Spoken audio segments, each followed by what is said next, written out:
Adidosa namanira Nalindra mandra nang jejuluk Sang Prabu Basudewa.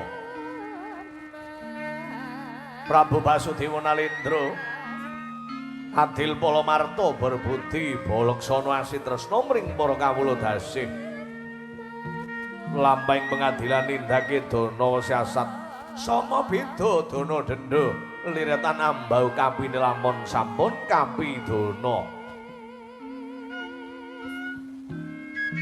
Najanto garwa putra kadang sentananing praja kami wantun damel rising negari nampi paukman mring jejeging adil senajanto kawula liting karang pradesan yen ageng lelabetanipun pinaringan ganjaran ingkang sakmurwat seneng paring sandang wong kawudan paring buga ingkang sanandhang kaluwin paring tudung ingkang sanandhang kepanasan paring teken ingkang samya nandhang kalunyun.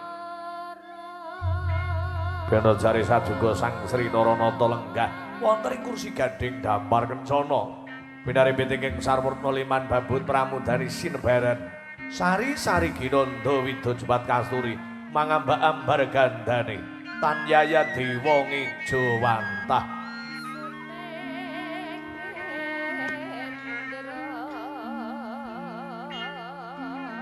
Manggaraken para mban bedaya srimpi manggung tanggung Jaka paloro-loro.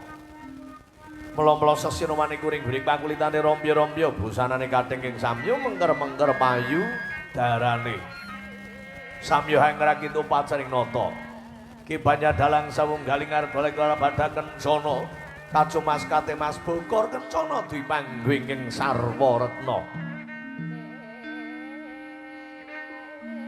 Kadhepsanipun ingkang rayi ing Kadipaten Kumbina nenggih Sang Arya Prabu Rukma bagus warane pinter panggritane dasar karengga ing busana konjem-konjing pertiwi pisanipun tanyaya puspita ing kasunganing surya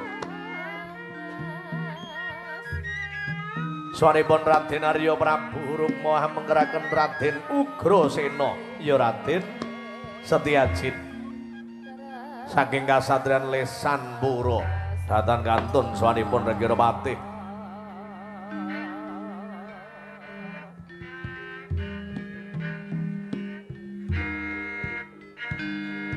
Sara Gumita blabar paswankan ngantos ing panurakan gawi doyong-doyong pancak sucining alun-alun bebasan denggul sambung prangkara tidem bermanem